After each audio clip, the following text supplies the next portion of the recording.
Perkenalkan, nama saya Asyifa Hidayatullah, mahasiswa Psikologi Pendidikan dan Bimbingan Fakultas Ilmu Pendidikan Universitas Negeri Makassar, kelas A.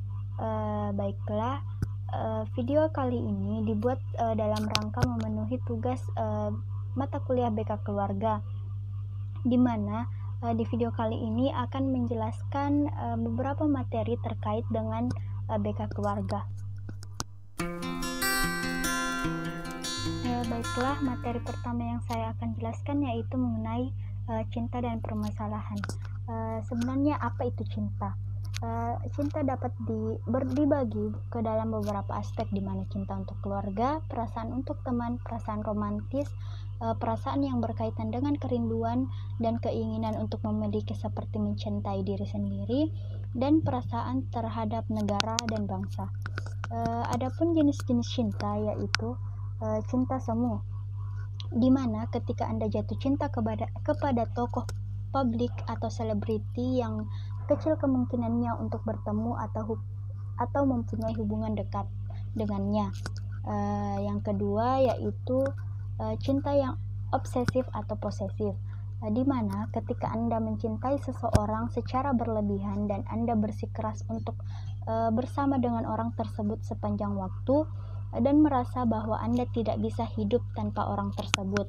Yang ketiga yaitu naksir, di mana merupakan hal yang wajar bagi remaja untuk mengalami rasa naksir terhadap seseorang yang sebelumnya adalah teman dekat mereka. Biasanya perasaan ini mudah berlalu dan bisa jadi awal dari sebuah hubungan yang bermakna. Yang terakhir yaitu cinta sehat atau cinta sejati, di mana ketika Anda mencintai seseorang tetapi juga menghormati mereka dan memperlakukan mereka dengan baik sebagaimana orang yang setara. Cinta sejati melibatkan komitmen, negosiasi, kesabaran, berbagi, dan kompromi. Hal-hal ini membutuhkan kedewasaan. Itulah sebabnya cinta sejati biasanya terjadi di masa dewasa. Selanjutnya saya akan membahas mengenai toxic relationship. Sebenarnya apa itu toxic relationship? Toxic relationship dapat terlihat dari tindakan yang sangat jelas melanggar batas, seperti pelecehan dalam bentuk apapun, baik fisik, emosional, verbal, maupun finansial. Toxic relationship seringkali tetap sulit diidentifikasi dalam sebuah hubungan. Kebanyakan pasangan cenderung mengira bahwa itu merupakan hal yang normal dilakukan atau terjadi pada pasangan kekasih, padahal hal tersebut tidak diperbolehkan. Adapun tanda-tanda hubungan yang tidak sehat atau toxic relationship yaitu sering menyela dan memotong pembicaraan satu sama lain, sering bertengkar, menghentikan atau mencegah satu sama lain dari hal-hal yang senang mereka lakukan, tidak pernah mendengarkan satu sama lain, satu orang melakukan semuanya atau berusaha sendirian, rasa cemburu yang berlebihan terhadap pasangan, di mana pasangan menginginkan diri orang tersebut sepenuhnya, di mana hal tersebut membuat seseorang merasa tidak bahagia. Selanjutnya itu membangun dinding komunikasi, di mana kamu tidak menjaga dan menjadi dirimu sendiri. Adapun cara mengatasinya yaitu kenali tandanya, jangan bucin, landasi dengan rasa percaya, get some help, tingkatkan self love, jangan memaksakan cinta. Kalian harus sadar jika hubungan kalian sudah tidak sehat lagi. Dan yang terakhir yaitu lakukan kegiatan-kegiatan yang positif. Baiklah, materi selanjutnya yang akan saya jelaskan yaitu mengenai siapkah menjadi orang tua. Di mana pada materi ini perlu diketahui bahwa parenting terbagi menjadi 4, yaitu yang pertama pengasuhan otoriter, di mana kasih rendah tapi disiplin tinggi. Pengasuhan otoriter ini dapat dikatakan sebagai sikap orang tua yang melarang ataupun memarahi anak. Namun pengasuhan otoriter itu sendiri dapat mengembangkan sifat anak yang berani melawan, menentang, dan bahkan tidak mau mendengarkan permintaan atau instruksi dari orang tua atau orang lain. Yang kedua yaitu pengasuhan neglectful atau mengabaikan, di mana pada pengasuhan ini orang tua yang diam saja, tidak memberikan dukungan dan pengarahan pada anaknya sehingga anak menjadi bingung dan tidak tahu harus berbuat apa. Yang ketiga yaitu pengasuhan permisif, di mana pengasuhan permisif ini yaitu orang tua yang tidak memikirkan kebutuhan anaknya, seperti waktu tidur ataupun tempat yang tepat bagi anak. Selain itu, orang tua juga tidak menanamkan aturan yang baik serta tidak mengembangkan pemahaman mengenai hal-hal yang baik dan yang salah pada anak. Yang terakhir yaitu pengasuhan demokratis, di mana pengasuhan ini ditandai oleh kehidupan keluarga yang harmonis, kebersamaan yang diwarnai rasa senang bagi semua anggota keluarga. Pola asuh ini membangun kepedulian anak terhadap orang lain sebagai dasar bersosialisasi. Adapun masalah umum yang sering terjadi pada anak terbagi atas dua, yaitu yang pertama di mana anak sering mengompol. Biasa hal ini terjadi pada anak usia di bawah 6 tahun. Anak yang memiliki kendali akan kandung kemih saat setelah usia 4 tahun dan lebih sulit mengontrol diri di malam hari dibandingkan di siang hari. Adapun cara mengatasinya yaitu batasi minum anak di malam hari. Sebelum tidur, ajak anak untuk buang air kecil terlebih dahulu. Beri pujian ketika dia tidak mengompol dan jika dia mengompol tidak perlu dibentak atau dimarahi. Selanjutnya yaitu pertengkaran antar saudara. Di mana saat hal itu terjadi, orang tua tidak memihak dan jangan langsung menuduh dan memarahi salah satu anak. Kemudian mendengarkan kedua pihak agar orang tua juga belajar memberikan keadilan pada anak-anaknya. Adapun cara penanganan hal ini yaitu apabila anak bertengkar, yaitu setelah mendamaikan anak, ajak anak untuk saling meminta maaf dan saling memaafkan. Orang tua tidak boleh selalu membela sang adik ataupun sebaliknya dan meminta kakak atau adik mengalah, serta hindari kebiasaan membandingkan antara kakak dan adik dan jangan membahas keburukan satu sama lain, karena hal tersebut akan memicu kecemburuan di antara salah satunya. Baiklah, materi selanjutnya yang akan saya jelaskan yaitu mengenai perkembangan anak, di mana perkembangan yang pertama yaitu perkembangan fisik. Perkembangan fisik memberi anak kemampuan untuk mereka butuhkan dalam mengeksplorasi dan berinteraksi dengan lingkungan sekitarnya. Perkembangan fisik ini dimulai dari otot tubuh yang bertambah kuat dan diikuti dengan gerakan yang terkoordinasi secara bertahap. Hal ini merupakan proses awal tumbuh kembang anak. Seiring dengan pertumbuhan si anak, jumlah dan jenis aktivitas fisiknya akan banyak berubah. Bayi cenderung menghabiskan waktu dengan tidur dan makan, namun pada saat anak beranjak balita, mereka belajar mulai dengan merangkak, kemudian berjalan hingga dapat mengeksplorasi secara mandiri. Pola asuh dan cara mendidik, jenis mainan, dan lingkungan sekitar akan memberikan banyak pengaruh terhadap perkembangan keterampilan fisik anak. Yang kedua yaitu perkembangan kognitif, di mana perkembangan kognitif mengacu pada tahapan kemampuan seorang anak dalam memperoleh makna dan pengetahuan dari pengalaman serta informasi yang ia dapatkan. Perkembangan kognitif meliputi proses mengingat, pemecahan masalah, dan juga pengambilan keputusan. Yang ketiga yaitu perkembangan sosial, di mana perkembangan sosial adalah perkembangan perilaku anak dalam menyesuaikan diri dengan aturan-aturan masyarakat di mana anak itu berada. Perkembangan sosial diperoleh anak melalui kematangan dan kesempatan belajar dari berbagai respon terhadap dirinya.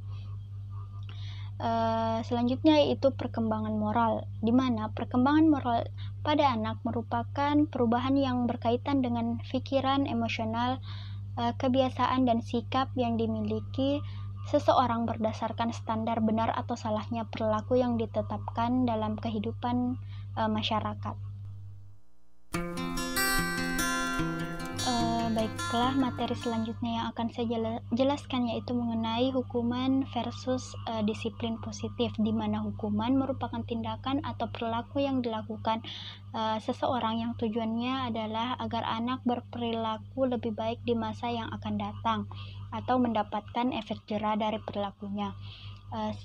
Sedangkan disiplin positif merupakan sebuah cara atau program yang dirancang untuk mengajarkan peserta didik agar dapat bertanggung jawab atas apa yang dilakukan dan menghargai anggota di komunitas mereka atau di sekolahnya. Adapun perbedaan hukuman dan disiplin positif yaitu di mana hukuman hanya melarang merespon perilaku peserta didik dengan cara yang kasar.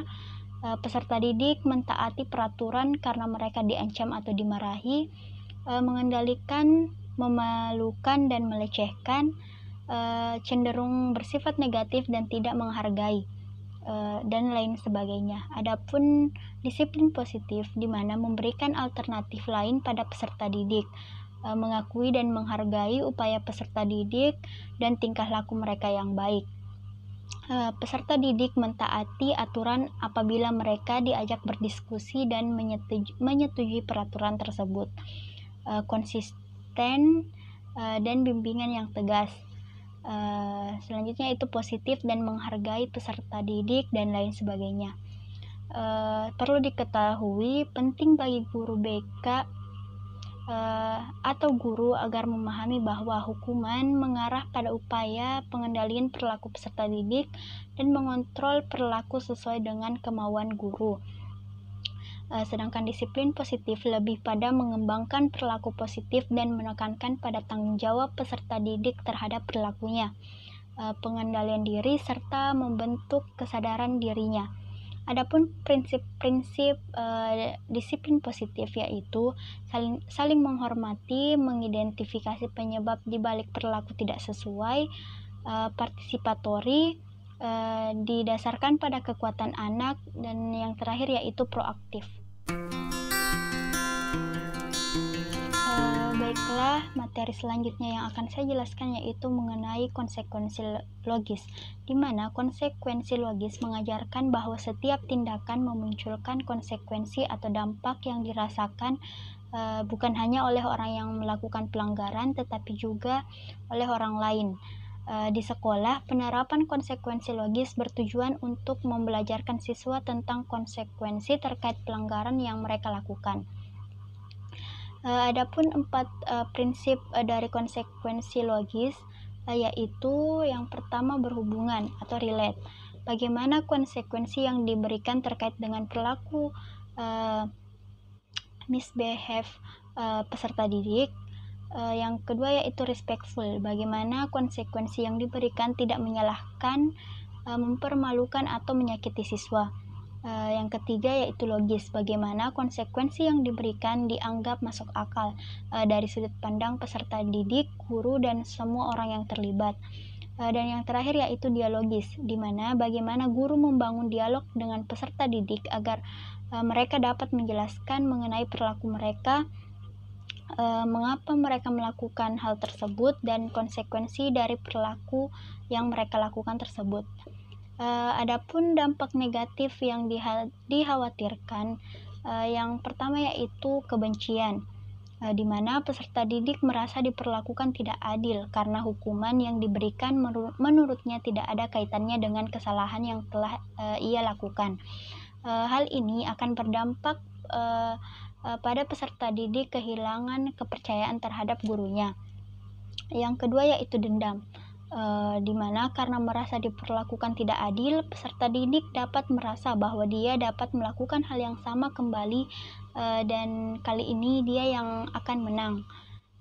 Yang ketiga yaitu pemberontakan, di mana kekecewaan akibat merasa diperlakukan tidak sewajarnya dapat membuat peserta didik marah dan ingin memberikan perlawanan terhadap orang dewasa. Salah satunya ialah peserta didik dapat berniat untuk melakukan sesuatu yang hanya untuk sekedar memperlihatkan bahwa mereka bisa melakukan apapun yang mereka inginkan. Yang terakhir yaitu keinginan untuk mengulang kembali, peserta didik akan berniat untuk melakukan kembali tindakan yang sama sepanjang tindakan tersebut tidak ketahuan. Bahkan lebih buruk lagi, respon yang tidak tepat dapat menurunkan harga diri atau self-esteem peserta didik dan menerima bahwa mereka adalah orang yang tidak baik. Baiklah, materi selanjutnya yang akan saya jelaskan yaitu mengenai konflik dalam keluarga dan pernikahan dini. Konflik merupakan perbedaan atau pertentangan antara individu atau kelompok sosial yang terjadi karena perbedaan kepentingan serta adanya usaha memenuhi tujuan dengan jalan menentang pihak lawan disertai dengan ancaman atau kekerasan. Faktor yang membedakan konflik dalam keluarga dengan kelompok sosial yang lain adalah karakteristik hubungan di dalam keluarga yang menyangkut 3 aspek, yaitu intensitas, kompleksitas, dan durasi. Adapun faktor penyebab konflik dalam keluarga yaitu kurangnya kemampuan berinteraksi antar pribadi dalam menanggulangi masalah, kurangnya komitmen terhadap keluarga menjadi sangat sulit untuk membangun kebersamaan, serta kurangnya kestabilan menghadapi lingkungan. Materi selanjutnya yaitu tentang pernikahan dini, di mana umumnya pernikahan dini dilakukan oleh pemuda dan pemudi yang belum mencapai taraf ideal untuk melangsungkan suatu pernikahan. Bisa dikatakan mereka belum mapan secara emosional, finansial, serta belum siap secara fisik dan psikis. Adapun faktor-faktor penyebab munculnya pernikahan dini yaitu faktor ekonomi, orang tua, kecelakaan atau hamil di luar nikah, melanggengkan hubungan karena tradisi di keluarga, serta karena kebiasaan dan adat istiadat setempat. Adapun upaya pemerintah dalam mengatasi pernikahan dini yaitu dengan melakukan sosialisasi mengenai tujuan pernikahan, persiapan memasuki jenjang pernikahan, dan pencegahan perkawinan usia anak-anak. Selanjutnya yaitu pemenuhan hak anak, di mana pengasuhan secara baik, pemenuhan hak atas agama, pendidikan, kesehatan, sosial, serta partisipasi anak. Selanjutnya yaitu memenuhi perlindungan khusus anak dari kekerasan seksual dan seluruh unsur yang menyebabkan terjadinya kekerasan. Melakukan pencegahan, pengawasan, dan pemantauan pemenuhan hak anak, baik agama, pendidikan, kesehatan, dan sosial. Pemerintah atau Pemda mengendalikan pernikahan dini melalui perencanaan, kebijakan, dan koordinasi lintas sektor secara intensif. Baiklah, materi terakhir yang akan saya jelaskan yaitu mengenai KDRT. KDRT adalah salah satu bentuk kekerasan berdasar asumsi yang bias gender tentang relasi laki-laki dan perempuan. KDRT bukan sekedar perselisihan biasa antara suami istri. KDRT bersumber pada cara pandang yang merendahkan martabat kemanusiaan dan pembakuan peran gender pada seseorang. KDRT bisa menimpa istri, suami, ibu, ataupun anak. PRT atau siapapun yang hidup dalam satu rumah, tetapi memang lebih banyak terjadi pada perempuan karena nilai patriarki yang masih kuat dalam masyarakat. Adapun jenis-jenis KDRT yaitu yang pertama kekerasan mental, di mana kata-kata yang menyakitkan, bentakan, penghinaan, ancaman, dan sebagainya. Yang kedua yaitu kekerasan ekonomi, di mana larangan bekerja, mengontrol pendapatan istri, tidak memberikan uang yang cukup untuk keluarga. Yang terakhir yaitu kekerasan seksual, di mana seperti pemaksaan kehamilan, pemukulan, atau bentuk penyiksaan lain. Penghinaan terhadap seksualitas perempuan dengan bahasa verbal. Adapun faktor penyebab KDRT yaitu masalah ekonomi, perselingkuhan, sosial budaya, jumlah anak, dan beda prinsip. Baiklah, itulah tadi materi-materi terkait dengan BK keluarga. Kurang lebihnya mohon dimaafkan. Assalamualaikum warahmatullahi wabarakatuh.